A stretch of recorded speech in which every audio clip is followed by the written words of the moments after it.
ఎపిసోడ్లో రోజుకో ట్విస్ట్ నెలకొంది. భగీరథ్ కోసం 5 స్పెషల్ టీమ్స్, 5 టీమ్స్ అంటే ఓవరాల్గా ఒక 50 మంది కావచ్చు. వారంతా బండి భగీరథ్ కోసం వెతుకుతూ ఉన్నారు. 2 టీమ్స్ ఢిల్లీలో, 2 టీమ్స్ హైదరాబాద్లో, 1 టీం కరీంనగర్లో.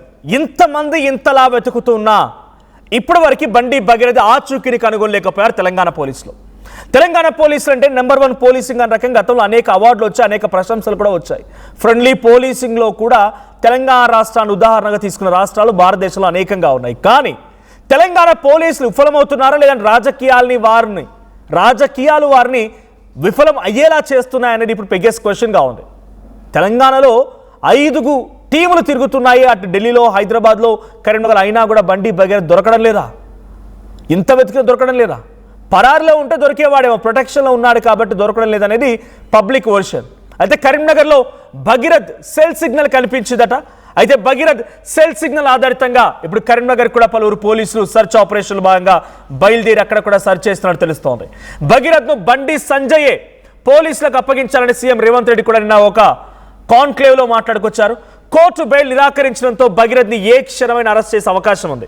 బెయిల్పై విచారణ వచ్చేటువంటి వారానికి, అంటే వచ్చే వారానికి వాయిదా వేశారు. వారం రోజుల్లో ఏమైనా జరగవచ్చు అంటున్నారు భగీరథ్కి సంబంధించిన కేసులో. అయితే దేశం వదిలి వెళ్లకుండా లుకౌట్ నోటీసులు కూడా ఇచ్చే అవకాశం ఉంది. ఇంతకీ భగీరథ్ ఎక్కడున్నాడు? భగీరథ్ను ఎవరైనా కావాలనే దాచారా? దేశం దాటించబోతున్నారా?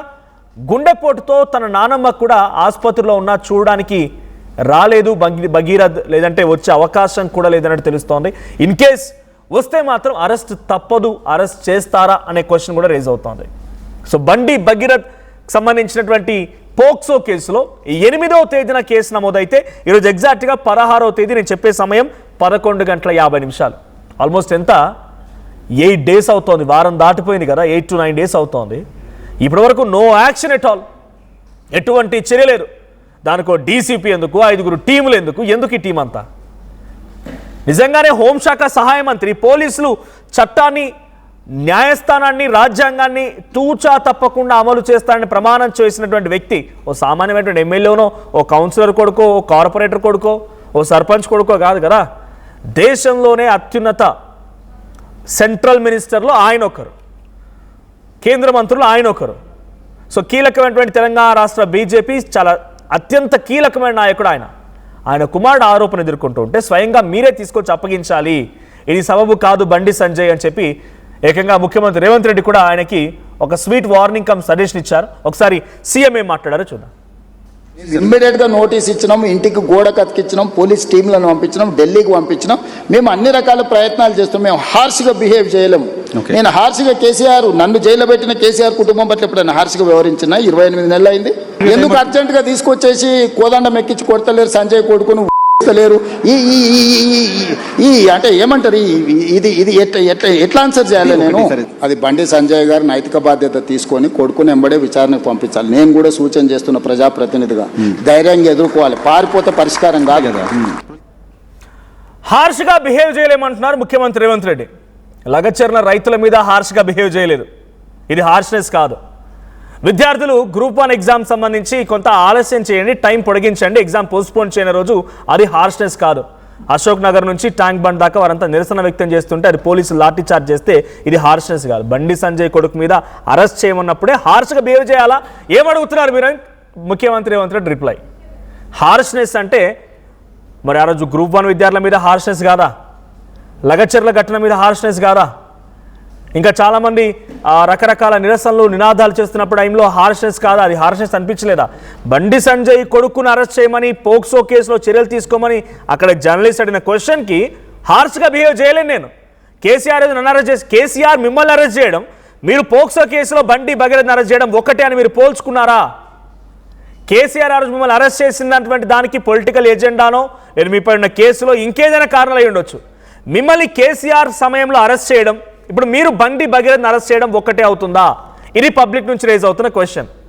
సో మరి దీనికి ముఖ్యమంత్రి రేవంత్ రెడ్డి ఎలా సమాధానం చెప్తారో చూడాలి. బట్ చాలా టెక్నికల్గా అన్ని రకాలుగా సమాధానం చెప్పాను నేను అనే రకంగా ముఖ్యమంత్రి రేవంత్ రెడ్డి అంటున్నారు. బట్ తన సమాధానం అనేక ప్రశ్నలు తావిస్తోంది.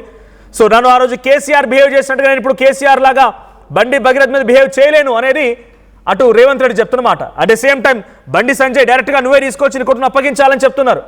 ఎవరైనా సరే ఎంతటి తప్పు చేసినా సరే వాళ్ళు తప్పు చేసిన వాళ్ళు మేమే వచ్చి లొంగిపోతాం అని లొంగిపోరు కదా. ఫస్ట్ అండ్ ఫార్మోస్ట్ సిటీ ఏర్పాటు చేసిన రోజే మీరు చాలా స్ట్రిక్ట్గా వ్యవహరిస్తున్నారు, పారదర్శకంగా వ్యవహరిస్తున్నారని చెప్పి అంతా భావించారు. కానీ ఆ పారదర్శకత ఏమాత్రం ముందు పడలేదు, ఒక్కడికంటే ఒక్కడు కూడా ముందు పడలేదు. డీసీపీ రితిరాజ్ నేతృత్వంలోని ఈ సిట్ 5 టీములు ఏమాత్రం ఒక్క పని చేయకుండా, దీంట్లో ఒక్క అప్డేట్ లేకుండా ఒక అనిశ్చిత పరిస్థితిలో నిస్సహాయులుగా ఉండిపోయినట్టుగానే అర్థమవుతోంది యాజ్ ఆఫ్ నౌ. సో బండి సంజయ్ డైరెక్ట్గా నీ కుమారుని తీసుకొచ్చి నువ్వే అప్పగించాలని చెప్పి ముఖ్యమంత్రి రేవంత్ రెడ్డి మాట్లాడినంత మాత్రాన స్వయంగా బండి సంజయ్ వీళ్ళు అప్పగిస్తారా? ఆయన అప్పగించారు కదా. సో ప్రజలు ఇన్నారెడ్డి సిద్ధంగా ఉన్నారు. ఇన్నారెడ్డి ఒకవైపు బండి భగీరథ్ వాళ్ళ నానమ్మ ఆసుపత్రిలో చికిత్స పొందుతూ తనకు అనారోగ్యం బారిన పడ్డారు. సో ఇఫ్ ఇన్ కేస్ ఆయన వచ్చినా కూడా అరెస్ట్ చేసే అవకాశం ఉంది. సో లేదు ఆయన హైదరాబాద్లో అందుబాటులో లేడు, ఢిల్లీలో లేడు, కరీంనగర్ లేడు, ఎందుకంటే 5 టీములు ఇక్కడ తిరుగుతూ ఉన్నాయి కాబట్టి. ఎక్కడున్నాడు? స్వయానా కేంద్ర హోంశాఖ సహాయ మంత్రి కుమారుడే ఇప్పుడు ఈ కేసుల ఆరోపణలు ఎదుర్కొంటున్నారు. గతంలో ఆయన అన్నారు ఎవరైనా సరే శిక్ష పడాలని చెప్పి. ఆ శిక్ష పడడానికి తప్పిస్తున్న ఆయనైనా ఇప్పుడు లుక్అవుట్ నోటీస్ ఏమైనా జారీ చేసే అవకాశం ఉందా? బికాజ్ నిన్న ఆయనకి ఎటువంటి ఇంట్రీమ్ బెయిల్ కూడా దొరకలేదు. లేదు ఇంకా తాత్సారం చేసి కేంద్ర మంత్రి కొడుకు కదా అని చెప్పి కాంప్రమైజ్ అయిపోతుంది సిచ్యువేషన్. మనోజ్, ఈ కేసు మొత్తం సినారియోలో మనం మొదటి నుంచి కనుక ఒకసారి తీసుకుంటే ప్రధానంగా ఆ కేసు నమోదైన తర్వాత జరిగిన పరిణామాలు, తర్వాత వెంటనే 2 సార్లు ఒక మహిళ ఐపీఎస్ అధికారి నియమించిన వెనుకనే సివి ఆనంద్ గారు ఒక స్ట్రాటజికల్ గా ఈ కేసు విషయంలో ఎక్కడా కూడా డీవియేషన్ కానీ లేకపోతే పోలీసు మీద ఆరోపణలు రాకుండా చాలా జాగ్రత్త పడ్డట్టు మనకు తెలుస్తా ఉంది. ఇదే కాకుండా నోటీసు ఇచ్చినప్పుడు నేను 15 తారీఖు అటెండ్ అవుతా అంటాం. ఈలోగా ఎప్పుడైతే ఇంట్రీమ్ ఆర్డర్ మీద విచారణ 2 రోజుల పాటు కొనసాగి నిన్న అర్ధరాత్రి కొనసాగిన తర్వాత అర్ధరాత్రి పూట అంటే దాదాపు 12 గంటల తర్వాత అంటే దాదాపు 12 గంటల వరకు కూడా జడ్జి గారు చాలా స్పష్టంగా చెప్పారు ఇప్పుడున్న పరిస్థితుల్లో ఇప్పుడున్న ఇన్వెస్టిగేషన్ జరుగుతున్న క్రమంలో మేము ఇంట్రీమ్ ఆర్డర్ ఇవ్వలేము, దీని మీద రెగ్యులర్ బెయిల్ గురించి విచారణలో మీద జడ్జిమెంట్ ఇస్తామని చెప్పని కూడా చాలా స్పష్టంగా చెప్పడం జరుగుతా ఉంది. సో ఇట్లాంటి పరిస్థితుల్లో ఖచ్చితంగా ఈ వీళ్ళు అరెస్ట్ చేయడానికి 5 టీంలు ఫామ్ చేశాము. తర్వాత దీంట్లో ఎక్కడెక్కడైతే ఉండే అవకాశం ఉందో, ఎక్కడెక్కడైతే ఉన్నారని చెప్పిన సమాచారం అయితే ఉందో టెక్నికల్ ఎవిడెన్స్ ఆధారంగా అన్ని ఏరియాల్లో కూడా ప్రస్తుతం పోలీసుల టీం ఉంది. మనం గమనించాలి, 5 చోట్లకి వెళ్ళారు గుర్తించలేదా అని చెప్పంటే ఎక్కడైనా ఉండే అవకాశం ఉంది, ఎక్కడికైనా పోయే అవకాశం ఉంది, ఎక్కువ ఎక్కడ ఉంటారని చెప్పిన సమాచారం. కరీంనగర్ లో ఒక జ్యువెలరీ షాప్ లో దొంగతనం జరిగింది, జ్యువెలరీని ఎత్తుకెళ్లారు దొంగలు. వాళ్ళ దగ్గర ఏ ప్రూఫ్ లేదు, ఎక్కడ దాక్కున్నారో తెలియదు, ఒక సీసీటీవీ కెమెరాలో కూడా వాళ్ళ ఫేసెస్ కనిపించలేదు. అలాంటిది వెస్ట్ బెంగాల్ వెళ్ళి పట్టుకొచ్చారు మన తెలంగాణ పోలీస్. అది మన తెలంగాణ పోలీస్ సత్తా. అటువంటిది ఒక పోక్సో కేసులో ఆరోపణలు లేదంటే కేసు నమోదైన తర్వాత ఇన్ని రోజులుగా తాత్సారం చేస్తున్నారు. 5 టీములు ఏం చేసినా పట్టుకోలేకపోతున్నాయి, సిగ్నల్స్ ట్రేస్ చేసినా పట్టుకోలేకపోతున్నారు, ఏం చేసినా ఉపయోగం లేకుండా పోయిందా? అంటే ఇంతమంది పోలీసుల కళ్ళు కప్పి తిరుగుతున్నాడు ఒక భగీరథ అనే వ్యక్తి. మీరేమో కరెక్ట్ మనోజ్, ఎందుకంటే తెలంగాణ పోలీసులు ఉన్న టెక్నాలజీ కావచ్చు, తర్వాత ఉన్న టీమ్స్ కావచ్చు, డెఫినెట్ గా ఆయన్ని పట్టుకోవడంలో పెద్ద పెద్ద టెర్రరిస్టులనే పట్టుకున్న నేచర్ ఉంది, టెర్రరిస్టులు పట్టుకున్న టెక్నాలజీ పోలీసులు ఉన్న నేపథ్యంలో మీరు అన్నట్టుగా ప్రజల దగ్గర చూసిన సమాధానాలు ఖచ్చితంగా ఇదే. ఇంత పెద్ద పెద్ద ఇష్యూలోనే ఇమ్మీడియట్ గా పట్టుకున్నారు. ఒక మామూలు వ్యక్తి అంటే అతనేమో టెర్రరిస్ట్ కాదు, లేకపోతే అతనేమో బ్యాక్గ్రౌండ్ క్రిమినల్ బ్యాక్గ్రౌండ్ కాదు, ఒక పొలిటికల్ బ్యాక్గ్రౌండ్ ఫ్యామిలీ బ్యాక్గ్రౌండ్ ఉన్న మనిషి కాబట్టి మీరు ఎందుకు అరెస్ట్ చేయలేకపోతారో దాని మీద మాత్రం ఖచ్చితంగా ప్రజల్లో ఒక రకమైన అనుమానాలు వ్యక్తమవుతున్నాయి. మీరు ఏమైతే అడిగారో అవన్నీ కూడా పబ్లిక్ లో ఆలోచిస్తున్న ఆలోచన విధానం అది. సో మరి ఇలాంటి పరిస్థితుల్లో మరి ఇప్పటికైనా సరే పోలీసులు అరెస్ట్ చేసి కనుక తీసుకొస్తే డెఫినెట్ గా ఇవన్నీ కూడా నిజం కాకుండా పోతాయని తెలుస్తుంది. అలాగనే నిన్న రేవంత్ రెడ్డి గారు స్పష్టమైన అది వార్నింగ్ అనుకోవాలా లేకపోతే జరుగుతున్న పరిణామాల నేపథ్యంలో మీరు ఎవరైనప్పటికీ కూడా మీ కొడుకు మీద ఉన్న ఆరోపణలు ఉన్నాయి కాబట్టి ఒకవేళ కనుక మీరు తప్పించుకొని తిరిగితే తప్పు చేసినట్టే, మీరు స్వచ్ఛందంగా వస్తే మీరు తప్పు చేయలేదని చెప్తున్న మాట వాస్తవం చెప్పాలి కూడా చాలా స్పష్టంగా ఒక వార్నింగ్ లాంటిది ఇచ్చారు. అయినప్పటికీ కూడా ఇంతవరకు స్పందన లేదు. మనకంతున్న సమాచారం ప్రకారం ఆయన జడ్జి ముందు లొంగిపోవడానికి కూడా సిద్ధమైన చేస్తా ఉంది. పోలీసులు అరెస్ట్ చేయడం, పోలీసులు బలవంతంగా కాళ్ళు ఎక్కించుకుని పోవడం ఇవన్నీ కూడా అతనికి ఫ్యామిలీ పరంగా డ్యామేజ్ అయ్యే అవకాశం కాబట్టి జారీ చేసే అవకాశం ఉందా? బికాస్ గతంలో కూడా చాలా మంది ఎగ్జాంపుల్ గా మన కామెంట్ సెషన్ లో కానీ చాలా మంది ఇంటెలెక్చువల్స్ తో చాలా మంది బయట మాట్లాడుతున్న తీరేంటనంటే గతంలో ఇంటెలిజెన్స్ బ్యూరో చీఫ్ గా పనిచేసినటువంటి ప్రభాకర్ రెడ్డి ఆయన అమెరికాలో వెళ్ళి కొంత వైద్య చికిత్స కోసమని రకరకాలుగా పేరు చెప్పి చాలాసేపటిగా అక్కడ ఉండిపోయారు. ఆ తర్వాత రెడ్ కార్నర్ నోటీస్ జారీ చేసిన తర్వాత మెల్లిగా రప్పించగలిగారు. సో ఇప్పుడు వన్స్ దేశం వదిలి పారిపోతే డెఫినెట్గా రావడానికి సమయం పడుతుంది, తీసుకోవడానికి అనేక రకాల పాటలు పడాల్సి వస్తుంది. కాబట్టి దేశం వదిలి వెళ్ళిపోకుండా బండి భగీరథ్ పైన లుకౌట్ నోటీసులు జారీ చేసే అవకాశం ఏదైనా కనబడుతోందా? ఇది పబ్లిక్ నుంచి వస్తున్న క్వశ్చన్. ఖచ్చితంగా మనోజ్, ఖచ్చితంగా ఆ దిశగా కూడా ప్రయత్నం జరుగుతున్నాయి. మరి కాసేపట్లో దానికి సంబంధించిన ప్రకటన ఒకటి పోలీస్ డిపార్ట్మెంట్ దగ్గర నుంచి వెలువడే అవకాశం కూడా ఉంది. అయితే ఈ రోజు మనం చూడొచ్చు, నిన్న జరిగిన పరిణామాల నేపథ్యంలో కోర్టు స్పష్టంగా ఇంట్రీమ్ ఆర్డర్ ఇవ్వలేమనే నేపథ్యంలో ఖచ్చితంగా అతను లొంగిపోవడానికి ప్రయత్నం చేస్తామని చెప్పిన సమాచారం మనకు ఉంది. ఒకవేళ కనుక ఈ రోజు సాయంత్రంలో కనుక అతను లొంగిపోవడం కానీ పోలీసు దొరకకుండా కనుక దిగితే మాత్రం డెఫినెట్ గా ఇంకా సీరియస్ గా మీరు అన్నట్టుగా ఇంకా సీరియస్ గా దాని మీద లీగల్ గా ముందుకు పోయే అవకాశం కనిపిస్తా ఉంది. ఖచ్చితంగా ఈరోజు సాయంత్రంలోగా ఆయన ప్రొడ్యూస్ చేయడమో పట్టుకోవడమో జరుగుతుందని చెప్తున్న విషయాన్ని కూడా మనం డిపార్ట్మెంట్ తో మాట్లాడినప్పుడు వాళ్ళు చెప్తున్న పరిస్థితి మరి చూడాలి. మరి ఇంత జరుగుతున్నప్పుడు కూడా ప్రజల్లో ఈ రకమైన మీరు చెప్పిన ముఖ్యమంత్రి మాట్లాడిన కన్సల్ట్ చేసే అవకాశం ఉందా?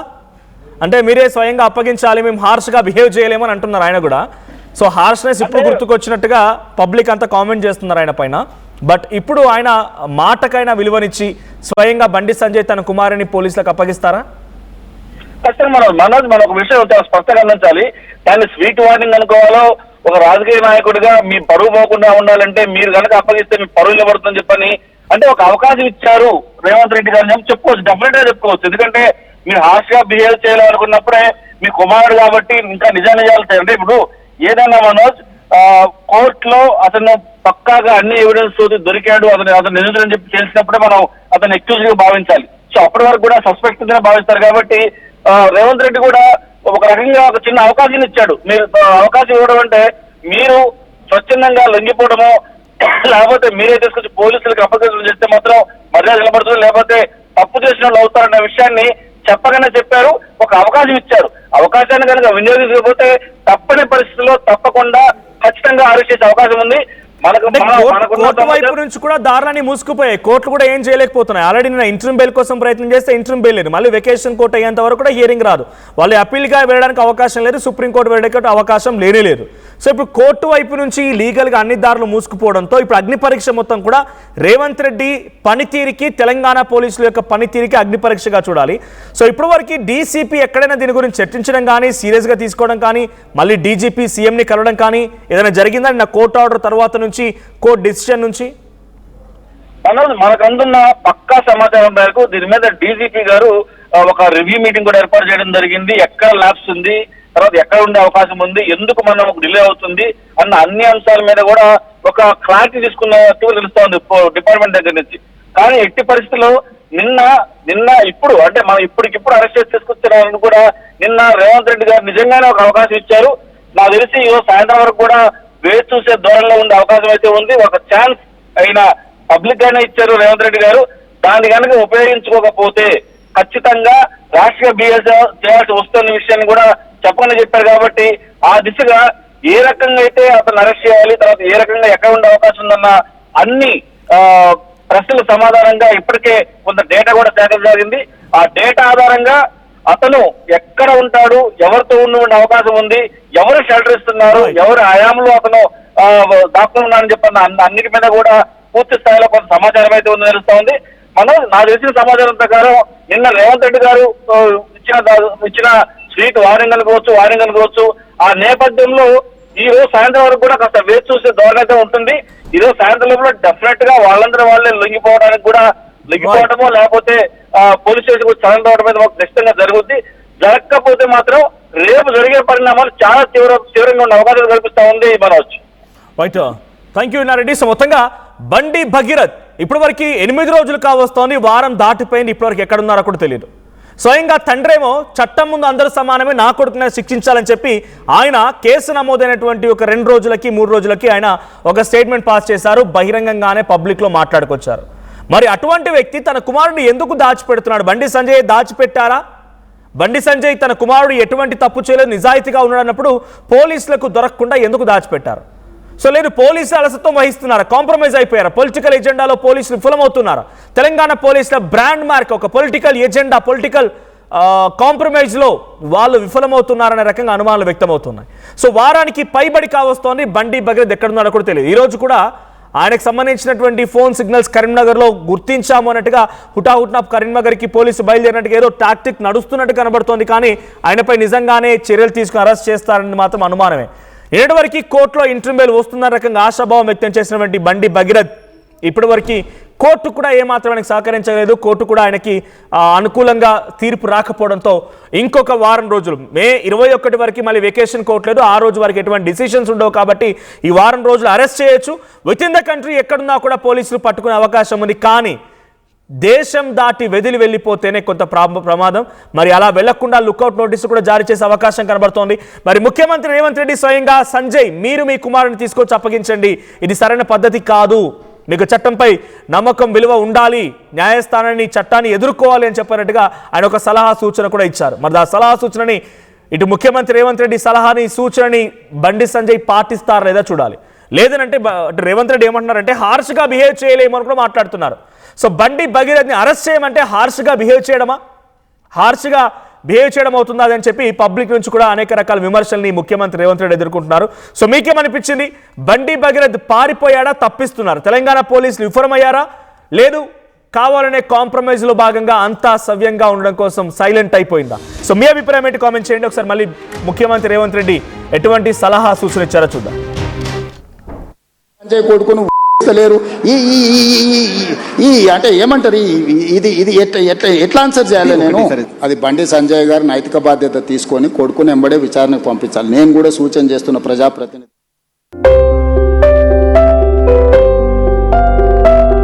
చిన్న చిన్న ఆనందాలు 35 ఏళ్లుగా నా జీవితంలో లేవు.